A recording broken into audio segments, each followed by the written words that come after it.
on a balance of probabilities, if there was a physical confrontation between a man and a woman, the man would win 90+% of the time. That's just common sense. Okay. Because men have higher lung capacity, more muscle density, thicker bones, like taller. I'm not going to make you disagree on your own opinion, but I disagree on it. The point is that it's not an opinion, it's a fact. To me, it is. Why is there a male and female division in the first place? Thank you. Like, why did that ever exist to begin with, if that's the case? Gotcha, bitch! 5 minutes later. I feel like it's very opinionated, what you're saying. What's opinionated? The point you've been making for the last 5 minutes. That there's a division between men and female, physically, strength-wise, that has been recorded throughout history, that literally started, like the 20s. We've also evolved, and there have been many, many, many changes in that point. What, bitches taking testosterone?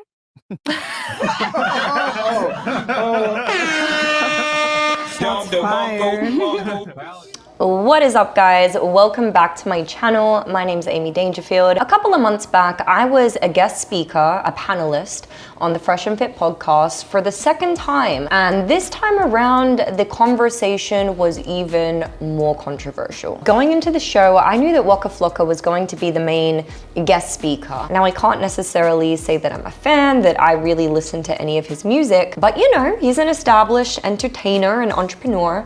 So I was excited to sit down and have a conversation with him. But that did not happen because he actually Frank Castled himself off the show. Basically, he decided to get up and leave the podcast. And there has been a lot of speculation as to why. A lot of people have been weighing in the comment sections, and we're gonna get into all of that. So you've already seen the introductory clip to this video. We're gonna pick up right around that section. And I don't think that this is anything that contributed to him walking off necessarily.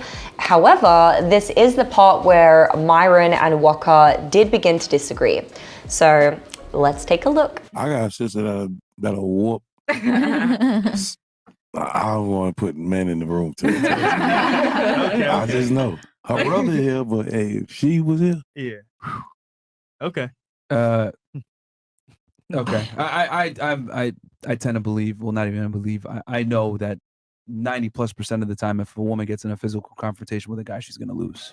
So you guys already know my view on this, obviously, so we can move on. In fact, this is probably gonna be a video in and of itself in the upcoming weeks. But with regards to Waka specifically, there was this recurring theme in the comment section. A lot of people felt as if Waka was pandering to the female guests, in particular, Venus, our lovely friend here, who you're about to get better acquainted with. But the underlying assumption here is that his single mother upbringing really influenced a lot of the views and the takes that he had on the podcast. Now, of course, it's very important to note here that these are just thoughts and opinions expressed by viewers. They may certainly not be reflective of what was actually going on for him, but let's take a look at one of the clips they may have been referring to. I don't meet people with the intention of fucking them. But let's say someone I was in a relationship with. Someone that I was in the relationship you would with, go out with the guy hoping for some intimacy down the road, I would hope. I mean, that's not my intention when I meet people. I got a question. Sorry, cut you. What's your name? I'm Venus. Yo, Venus, I could tell, right, as a 37-year-old man, you never met a man. Like whoever was that first man that made you think that's what a man was, you ain't get it, right? What is a man? You talking to one. And it don't matter what you say, how goofy you act. I'm that man that's like, the words to me is like this.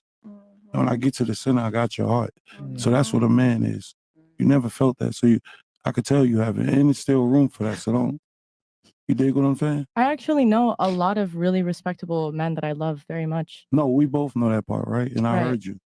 But again, that part. Right. Thank you. But yeah. Fuck you up, right?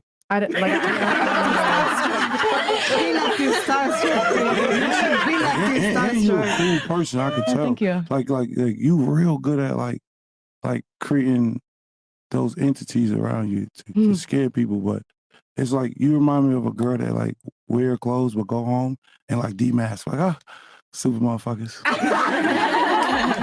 All right, so we're gonna come back to Venus here very shortly, but now we're gonna dive into the next topic, which was a very interesting conversation. I just so happened to get into a debate with her friend who was sitting next to me on the couch, let's call her Goth Girl number 2, about the topic of body count. Now let's address another common sentiment that was in the comment section. A lot of people seem to think that it was a really smart business move for Waka to walk off the podcast, considering that very controversial topics were being brought up. And we can't overlook the fact that the topic of rape was brought up during this episode. So as someone who has considerable influence in both mainstream media and entrepreneurship, it makes sense that he may not want to be associated with such a controversial topic. But what I find really interesting about this whole theory and this whole encounter is that he's the one who actually brought up the subject in the first place. What is worse, a woman with a high body count or a man with a high body count? A woman with a high body count, for sure. Okay. What about you, Miss Australia?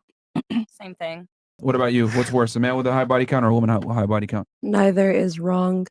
Well, it's not about which one is wrong. It's about which one you think is more detrimental to the relationship. If you had to choose one, which gender do you think it would be? I feel like neither is detrimental.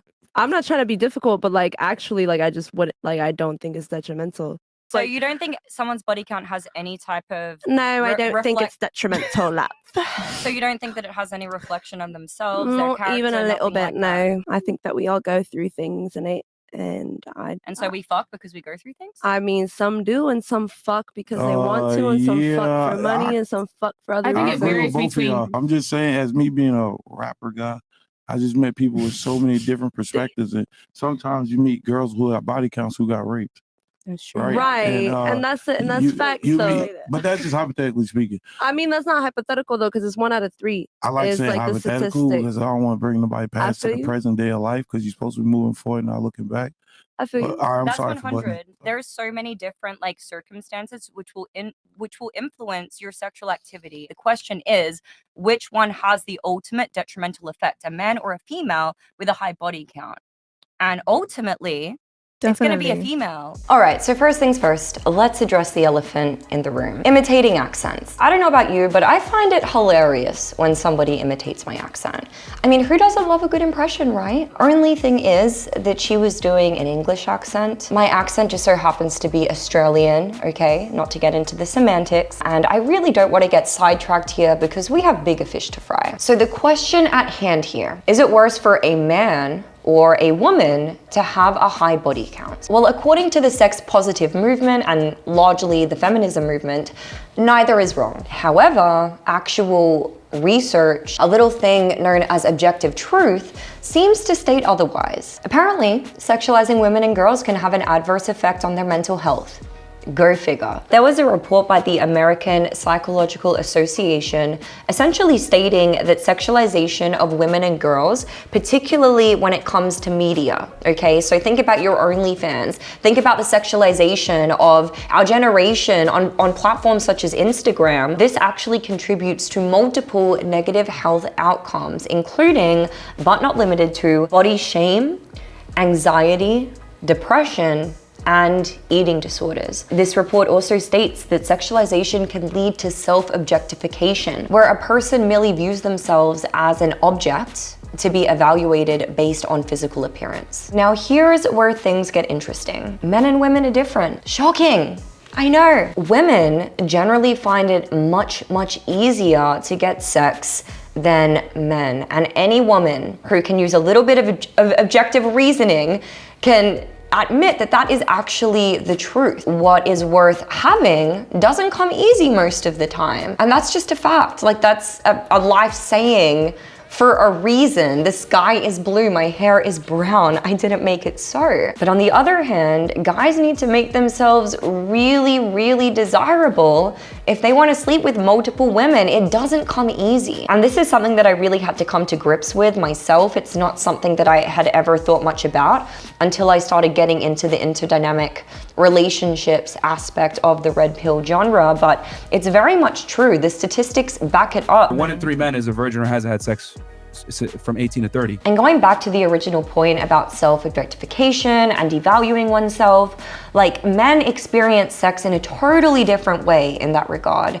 And that's something that pretty much all women can agree on, that men are able to really detach themselves emotionally from sex, whereas for women, on the balance of probabilities, right, the majority of the time, it's actually going to affect them emotionally. Anyway, enough on this topic. This could be a whole video in and of itself. Probably will be at some point, but for the time being, let's get into the next clip leading up to when Waka actually walked off the pod. This is the clip that actually led the two Goth girls to walking off. And there is some hilarious speculation that he actually got up to follow them off. That's like one of the 3 or 4 theories. I'm pretty sure that one was just a joke. But let's dive in, take a look at that clip, and see exactly what happened. I find it interesting how men are disqualified by things that they can't control, like maybe their height, maybe they don't make enough money, maybe they're not the most attractive guy. They get disqualified on that. But women are 100% control of their body count, but think that they shouldn't be disqualified for that. Because a lot of you guys are saying it shouldn't matter, and the reality is it does matter. Hold on, women are not 100% control of that because there's a lot of people who deal with sexual assaults. Okay. Ladies, you might not like this opinion, but I'm going to say it. I did a whole podcast on rape culture being a myth. It is not as serious as people say it is. And 1 in 5 women is not raped in the United States, like they say on college campuses. It's not as common or as prevalent as people think, because these studies that you're talking about, that some of you guys are citing, they were done off of faulty call-in questionnaires. Hey, did you have a drink with a guy? You leaving? Yeah. Okay, then get the fuck out of here. I'm hungry. If you can't have tough conversations, then there's no point for you to be here. Where did you come from? Where did you go? Where did you come from? What? Okay guys, I'm really not trying to make this too long, so let me summarize what happens next. Waka basically chimes in and says that he could tell that she had been sexually assaulted, and that's the reason why she was portraying herself in such an eccentric manner, and that's why, she was being so turbulent throughout the podcast, and why she ended up ultimately walking out. Hey, you know what she said, valid, and I ain't want to put her business out there. I know she got raped. You can tell. She walked away. But it's not about you could tell. Like, she been abused as well. And she don't really got people there for her. So that's an act of acting out. So basically after this, Blondie conceded his point and essentially said that this is why people need therapy. And she proceeded to go into this monologue about how there are multiple different forms of therapy. There's talk therapy, there's therapy for PTSD and CPTSD. And I'm sure that what she was saying held some type of value or merit. But this is where Myron chimed in and possibly said the statement that could be the reason why Waka actually ended up walking off the podcast. And this is something that I would never have picked up on unless I was, doing my research in the comment section. And some of you guys gave me your contributions as well. But let's take a look at the clip that actually caused Waka Flocka to walk off. Hold on. How about we just say people are stupid? Yes. How about that? Like, bro, we got to get away from like giving people, outs for being retarded. Like, if I'm saying facts about men and women are physically different and men are physically superior to women, it's just like, well, not really. Show me the studies. Like, we got to go back to telling people they're stupid. The only reason she was able to come on the pod and say the ridiculous things she was saying with her dumbass friend is because we don't tell people they're stupid anymore. We need to go back to bullying people, letting them know, no, that's not really how the world works. You sound dumb. Change your way of thinking. But we don't bully people no more and tell them they're dumb. We need to go back to doing that. We live in a very pussified society where everyone thinks what they say is valid. I agree. I preach and that's that. ridiculous. I agree with that. That's what I was saying before. I'm sorry, I disagree, bro. I I'm disagree gonna We need to tell people they're stupid. I'm bro. gonna be honest, nigga. I'm a real nigga, right? And I would never make a woman. I don't give a fuck 100%. what you say. Hold some King, space. I'm respecting you on your show. Nigga, that's wrong. That I is disagree. wrong. Of course, because you got an opinion. I'm a real nigga. Okay, that's cool. I'm telling you right now, I don't give a fuck what she said. I'm different from you. I would have never let her get a butt skin. I would have just, if I feel like you're a clown, I'm gonna give you the circus. And I'm gonna throw a lion on stage with you. Matter of fact, we go sell popcorn because we can make it all merch. But he's right and he's wrong for a fact because there's a whole group of other men that don't feel like that. But he's right. That's the way men in the past used to think. But like everything else, you got to transition. You have to evolve with your opinions. Some women go too far with that shit, and that's why I got my man on ice like it, because women is pulling. Oh no, men make us feel sexy. Men, nah, that's bullshit. Some of that shit, I'm telling you, it's bullshit to the popular demand. You get what I'm trying to say? 100%. Some people use these quotes and shit to their advantage to make money or to advance in their career. I'm just saying though, but I just All right, guys, it's about that time. We've come to the final clip of the segment. And when he walks off here, it's seemingly unrelated to the conversation. Like, he doesn't even really seem to be engaging. This is within a few minutes of the last clip that I just showed you. And I think at this point, he's just already mentally checked out and basically ready to go. Hey man, this love, man. I got No worries, bro. I like that. It's great. Thanks for coming, bro. Appreciate it. Yeah. All right, G. Hey, body count for men. That's how you fucked up. Waka Flocka walking out. These girls don't want no hoes. All right, bro. I fuck. Appreciate it. All right, man. Take it easy.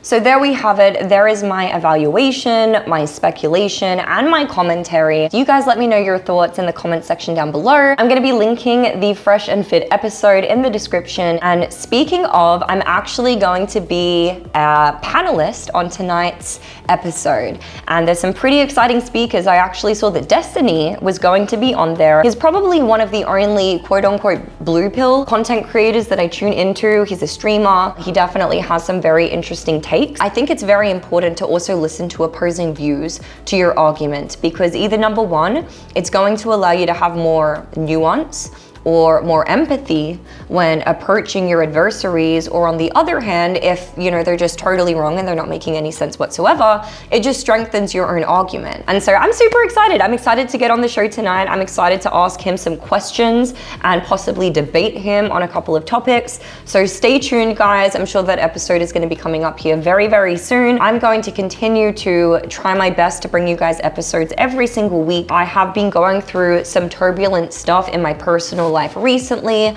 We're not going to get into that, but it has somewhat impacted my ability to be able to get out content, to be able to film and then edit content in a timely manner. I'm working on getting a solution for this as soon as possible, but in the meantime, just hang tight and I will be coming out with more content here very, very soon. So thank you guys so much. I appreciate all of the support.